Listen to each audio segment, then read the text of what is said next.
Good morning. Good morning. And welcome to the First Unitarian Church of Honolulu. My name is Eleanor, and I will be your worship associate this morning. Thank you for that vote of confidence. We are a welcoming and open community. Come in and share our mission to boldly grow compassion, justice, and joy. You are welcome in this place on this beautiful morning. Our beloved church community is led by our minister, Reverend Dr. Jonathan Kapuna Kwong. Reverend Jonathan is away this week in Haiti, and also next week, and he will be returning to the pulpit on the 16th. Today's service will be led by Reverend Kyle Kealaula. I got it, Lovett.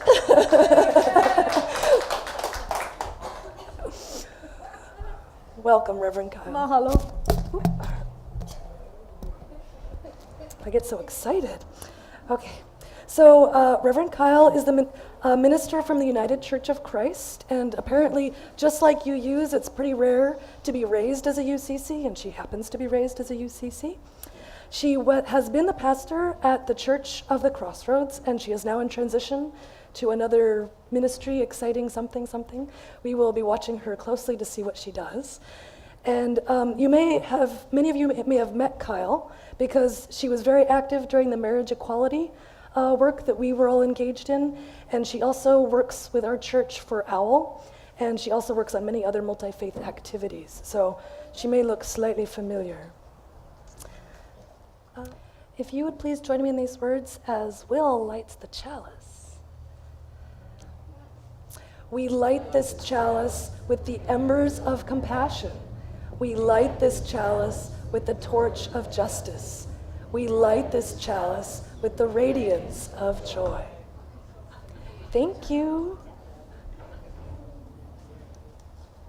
I'll now ask Reverend Kyle to come up and do the story for all ages.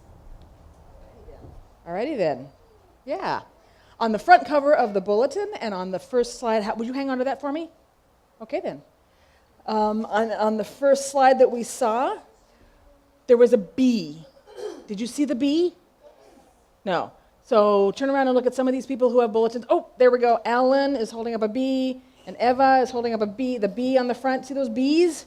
Have you ever encountered a bee yourself in real life? Yes. Okay. Some of the tone of that voice sounds like that was an uncomfortable thing that happened. Okay. Do you know in Hawaii when bees came to Hawaii? A long time ago. Technically, yes. Way longer than any of us here. They came in the 1850s. So in terms of the stretch of Hawaii, that's more recent. There are things that were here before, plants that were here before, that were pollinated before the bees came in other ways. I need somebody to be a papaya for me. Would you, Maggie, come and stand sort of right over here? There are two kinds, basically, of papaya trees. There are papaya trees that grow the papaya. They make the fruit. I need somebody else to be a papaya. Okay. Not really into gender stereotyping, but okay. Come, what is your name? Hayden. Okay, so Hayden, there are also papaya trees that send out the pollen so that some trees can make the fruit. Yeah? You all have seen pictures of bees that go around bzzz to things that have pollen, and then bzzz to the flowers of other places to make fruit. All right, awesome, bees present in our midst. Before the bees came, how do you think that this poor little papaya needing the pollen got the pollen? Yes, how did you get? Birds. How else? Hummingbirds. How? No hummingbirds in Hawaii. Yes?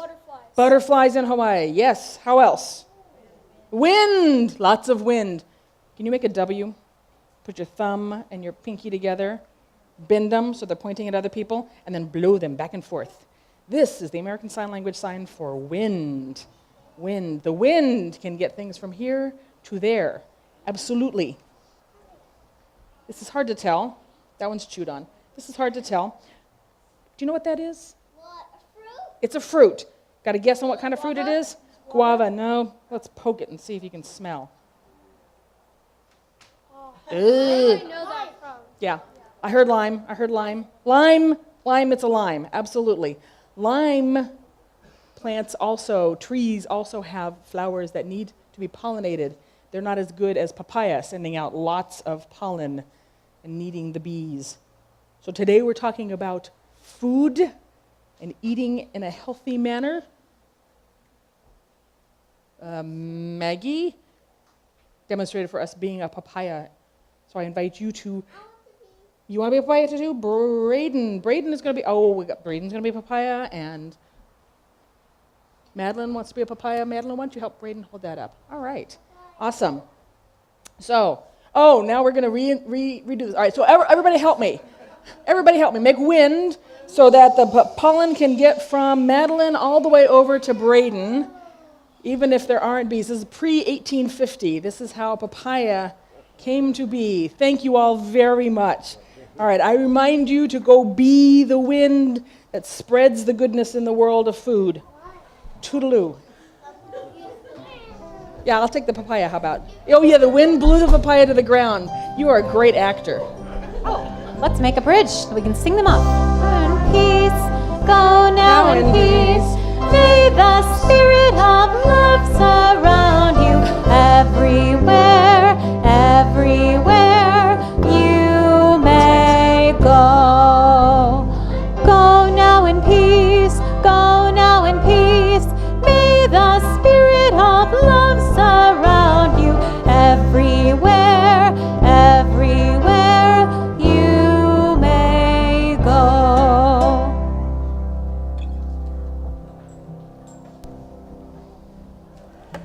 This morning's opening words are by Margaret Keep. As surely as we belong to this universe, to this earth, we belong together. We join here to transcend the isolated self, to reconnect, to come to know ourselves, to be at home here on this earth, on this planet, sustained by the sun, awed by the stars, linked with each other. Come, let us worship together. I invite you to join with me in our responsive reading. Once more the fields have ripened to harvest, and the fruitful earth has fulfilled the promise of spring.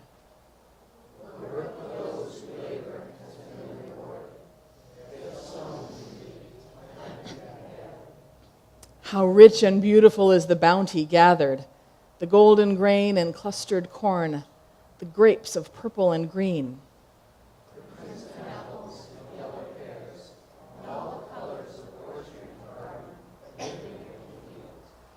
Season follows after season. After winter, the spring. After summer, the harvest-laden autumn. From bud to blossom, from flower to fruit, from seed to bud again, the beauty of earth unfolds. From the harvest of the soil, we are given occasion to garner a harvest of the heart and mind. A harvest of resolve to be careful stewards of all life's gifts and opportunities.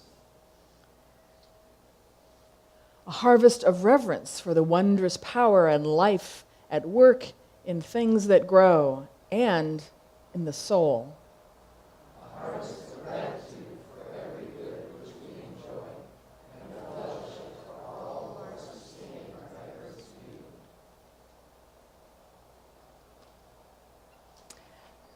Thank you, Eleanor, for introducing me. I know that a number of you know me. I see familiar faces. Some of you know me better than others. I always have to wonder when I need to come out again. I am a known Christian. In my faith tradition, I use the G word and occasionally the J word. And although I have tried to craft a conversation this morning that does not involve those words, if one of them slips out, I invite you to do your own editorial work inside so that you can be present to the conversation about that which transcends and that which connects and that which infuses all of us, all that is, because we have shared values and we have shared visions, and sometimes we have shared language, but I don't want language to get in the way this morning. So with that said, Ono and Pono. I hope that these are terms that you are familiar with. Ono is delicious, yummy, something that is good to eat. Thank you. Oh, right, participatory group. Yay! You have freedom to do so. And Pono is a different kind of goodness, yeah? It is a goodness of behavior. It's righteousness. It's being just. It is uprightness of behavior, taking responsibility. I don't know who said it. I didn't Google it. Someone said, I can tell you your value system if you show me your checkbook and your calendar. I put to you that we can also tell our own value system around eating, around the ethics of eating, by looking at grocery receipts. If you have a grocery receipt stuffed in the bottom of your satchel or the bottom of your pocket, I'm not going to call on you, but I invite you to pull it out and take a look at it if you would like to, and think about this, yeah? About how we spend our money and what that says about us, and how we choose, where we choose to spend our money. When I first got to the islands, someone took me aside and said, there's a particular store you should never shop at. They have supported a homophobic agenda, an anti-gay stance, and politicians that are in that camp, and you should never, ever, ever patronize them, and don't let anybody else if you can help it. And so I didn't for 4 years. I avoided that particular store.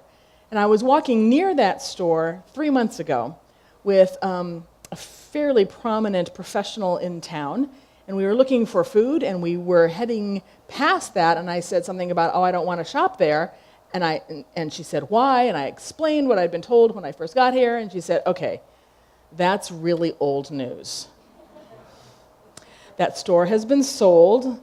Those who owned it before no longer own it, and the money is not channeled the way it used to be channeled. Purity is not possible. It is not possible for us to walk in this world in a pure and upright and just way. Now, we could argue about that theologically, but that's what I'm going to suggest. Even when we try our best to do the right thing with our own information and information that comes from others, we don't have all the facts. We're never going to have all the facts. We're just going to have to do the best we can.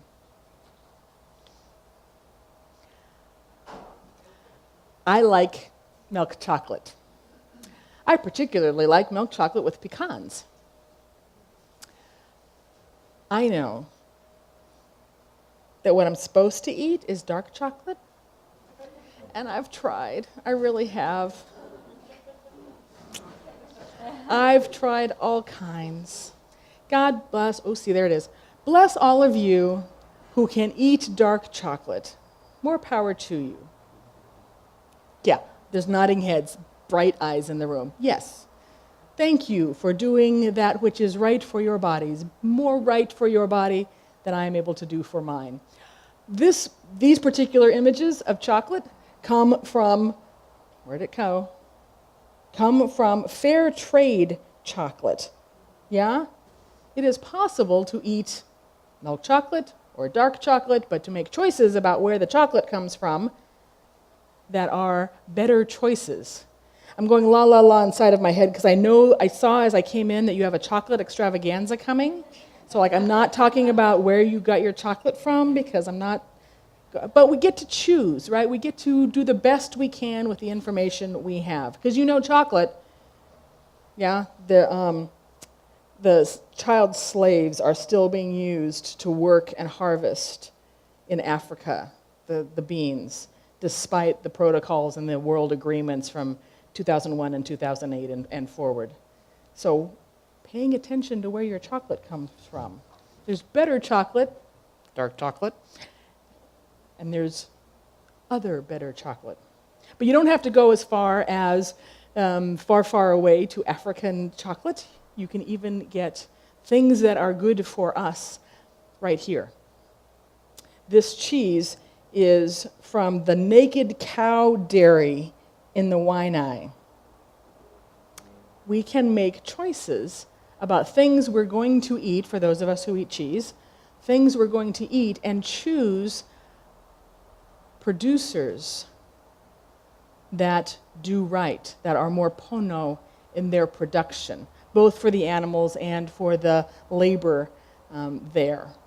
So we can be intentional. Now, most of us, I'm looking at you, right? Most of us are intentional, right? We walk through life trying to be intentional, trying to do right in our relationships with each other, trying to do right by our children and our parents and our relatives, our siblings. It is a challenge. It is a challenge, but it is one that calls for our attentiveness out of our core values, out of the principles that we live by. Yeah? So we can buy things that are locally produced.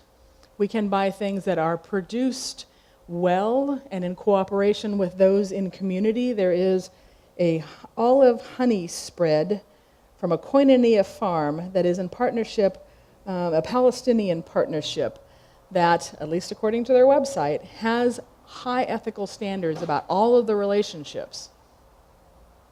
And then we get into our own hierarchy of values, right? Is it locally grown? Is it organically grown? Is it non-GMO? And are the workers treated fairly?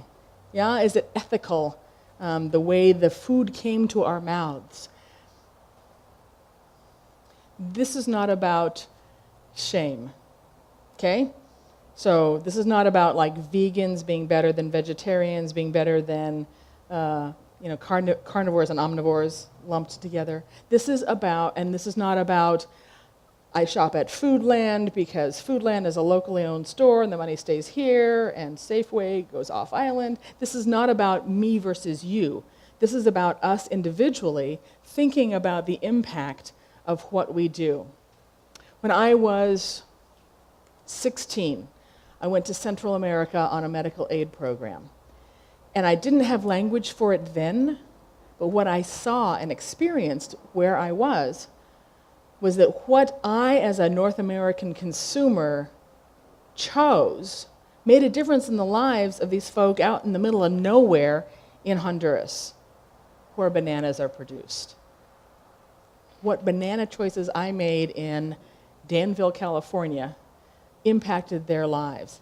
And although, I'm no saint, right? Those of you who know me, right? No saint.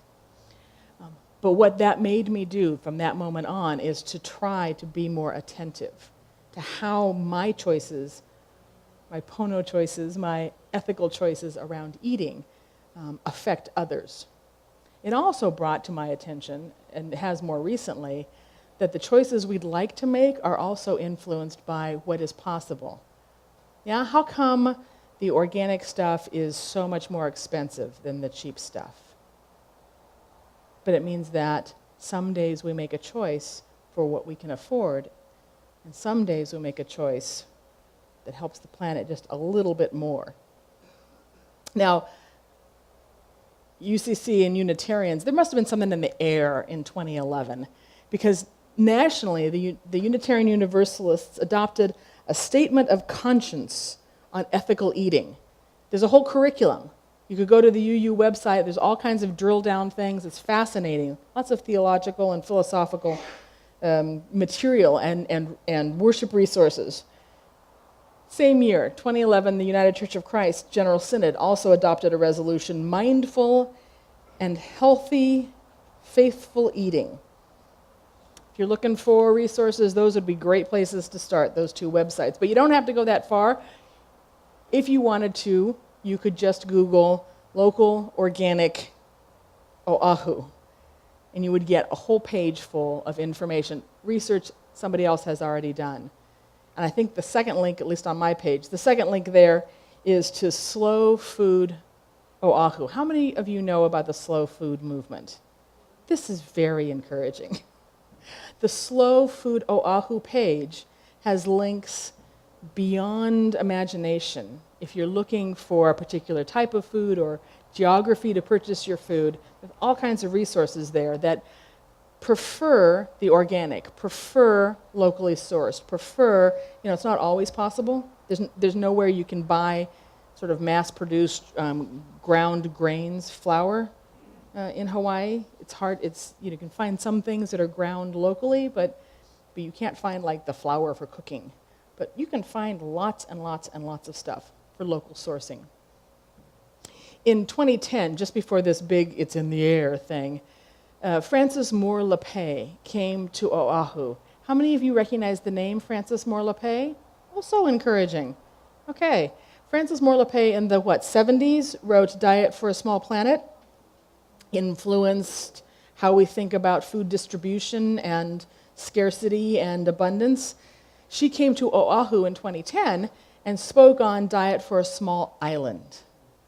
We asked her to speak about what would food sustainability look like for us here.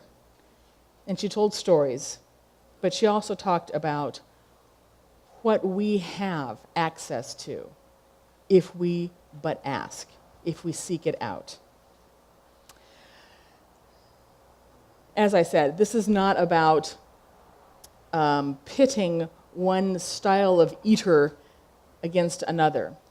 This is not saying that it is only impossible, that it's impossible for omnivores or carnivores to eat ethically. Yes, there are a lot of very unhappy cows. But there are also happy cows.